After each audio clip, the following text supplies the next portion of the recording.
ಮಂಗಳೂರಿನ ನೀರ್ಮಾರ್ಗದ ಸುಬ್ರಹ್ಮಣ್ಯ ಭಜನಾ ಮಂದಿರದಲ್ಲಿ ನಡೆದ ಕಳವು ಪ್ರಕರಣ ಗರ್ಭಗುಡಿಯ ಪವಿತ್ರತೆಗೆ ಧಕ್ಕೆ ಮತ್ತು ಗ್ರಾಮ ಪಂಚಾಯತ್ ವ್ಯಾಪ್ತಿಯಲ್ಲಿ ನಡೆದ ಕಳವು ಪ್ರಕರಣ ಆರೋಪಿಗಳನ್ನು ಶೀಘ್ರವೇ ಬಂಧಿಸುವಂತೆ ಆಗ್ರಹಿಸಿ ಸಮಾನ ಮನಸ್ಕ ಸಂಘಟನೆಗಳು ಸೇರಿ ಮಂಗಳೂರು ನಗರದ ಹೊರವಲಯದ ನೀರ್ಮಾರ್ಗದಲ್ಲಿ ಪ್ರತಿಭಟನೆ ನಡೆಸಿದರು। ಈ ವೇಳೆ ವಿಎಚ್ಪಿ ಮುಖಂಡ ಶರಣ್ ಪಂಪೆಲ್ ಮಾತನಾಡಿ, ಭಜನಾ ಮಂದಿರ ಕೇವಲ ಭಜನಾ ಕೇಂದ್ರ ಅಲ್ಲ, ಅದು ಶ್ರದ್ಧಾ ಕೇಂದ್ರವಾಗಿದೆ। ಆದರೆ ಇಂತಹ ಪವಿತ್ರ ಸ್ಥಳ ಕಳ್ಳರು ನುಗ್ಗಿ ವಿಗ್ರಹ ಕಳವು ಮಾಡ್ತಾರೆ। ಮಾತ್ರವಲ್ಲದೆ ಈ ಭಾಗದಲ್ಲಿ ಅನೇಕ ದೇವಾಲಯ ಭಜನಾ ಮಂದಿರಗಳಲ್ಲಿ ಈ ರೀತಿಯ ಕೃತ್ಯ ಹೇರಳವಾಗಿ ನಡೀತಾ ಇದೆ। ಇನ್ನು ಜಿಲ್ಲೆಯ ಅನೇಕ ಕಡೆ ಹಿಂದೂ ವಿರೋಧ ಕೃತ್ಯಗಳು ನಡೆಯುತ್ತಿದೆ। ದೇವಾಲಯಗಳಿಗೆ ಅವರ ಧಾರ್ಮಿಕ ಭಾವನೆಗಳಿಗೆ ಧಕ್ಕೆ ತರುವ ಕಾರ್ಯ ನಿರಂತರವಾಗಿ ಆಗ್ತಾ ಇದೆ।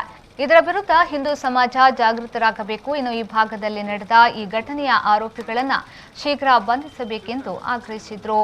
ಭಜನಾ ಮಂದಿರ ಕೇವಲ ಅದೊಂದು ಭಜನಾ ಕೇಂದ್ರ ಮಾತ್ರ ಅಲ್ಲ, ಅದೊಂದು ಹಿಂದೂಗಳ ಶಕ್ತಿ ಕೇಂದ್ರ। ಇಂತಹ ಇವತ್ತು ಭಜನಾ ಮಂದಿರಕ್ಕೆ ಕಳ್ಳರು ಬರ್ತಾರೆ, ಅಲ್ಲಿದ್ದಂತ ಮೂರ್ತಿಗಳನ್ನು ಬೆಳಕನ ಮಾಡ್ತಾರೆ।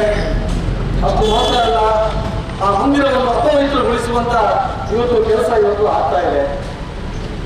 ಮೊನ್ನೆ ನನ್ನ ಹತ್ರ ಮಾತಾಡಬೇಕಾದ್ರೆ ಸುಬ್ರಹ್ಮಣ್ಯ ಭಜನಾ ಮಂದಿರದವರು ಬಂದು ಹೇಳಿದರು, ಕೇವಲ ನಮ್ಮ ಮಂದಿರದಲ್ಲಿ ಮಾತ್ರ ಅಲ್ಲ, ನೀರ್ಮಾರ್ಗದ ಸುತ್ತಮುತ್ತ ಈ ಗ್ರಾಮದಲ್ಲಿ ಬೇರೆ ಬೇರೆ ದೇವಸ್ಥಾನಗಳಿಗೆ ಭಜನಾ ಮಂದಿರಗಳಿಗೆ ಕೂಡ ಕಳ್ಳರು ಹೋಗಿದ್ದಾರೆ। ಅದನ್ನು ಅಪವಿತ್ರಗೊಳಿಸುವಂತ ಕೆಲಸವನ್ನು ಇವತ್ತು ಮಾಡಿದ್ದಾರೆ ಅಂತ ಯಾವ ರೀತಿ ಒಂದು ಶ್ರದ್ಧೆ ನೋಡಿ ಭಜನಾ ಮಂದಿರದವರಿಗೆ। ನಮ್ಮ ಭಜನಾ ಮಂದಿರ ಮಾತ್ರ ನಾವು ಪ್ರತಿಭಟನೆ ಮಾಡ್ತಾ ಇಲ್ಲ। ಇವತ್ತು ನಮ್ಮ ಊರಿನಲ್ಲಿದ್ದಂತ ಎಲ್ಲ ಭಜನಾ ಮಂದಿರಗಳಿಗೆ ಶ್ರದ್ಧಾ ಕೇಂದ್ರಗಳಿಗೆ ಇವತ್ತು ತೊಂದರೆ ಆಗ್ತಾ ಇದೆ। ಆ ಕಾರಣಕ್ಕೋಸ್ಕರ ಇವತ್ತು ನಾವು ಪ್ರತಿಭಟನೆಯನ್ನು ಸೇರ್ತಾ ಇದ್ದೀವಿ ಅಂತ ಹೇಳಿ ಹೇಳ್ತಾ ಇದ್ದಾರೆ, ಪ್ರತಿಭಟನೆಗಳನ್ನು ಮಾಡ್ತಾ ಇದ್ದಾರೆ। ಪ್ರತಿಭಟನೆಯಲ್ಲಿ ಹಿಂದೂ ಮುಖಂಡರಾದ ಗಣರಾಜ್ ಭಟ್ ಗಿರಿಲಾಯ, ಸುಬ್ರಹ್ಮಣ್ಯ ಭಜನಾ ಮಂದಿರದ ಅರ್ಚಕರಾದ ಶೇಷಾದ್ರಿ ಭಟ್, ಸುಬ್ರಹ್ಮಣ್ಯ ಭಜನಾ ಮಂಡಳಿಯ ಅಧ್ಯಕ್ಷ ತುಕಾರಾಮ್ ಮತ್ತಿತರರು ಪಾಲ್ಗೊಂಡಿದ್ದರು।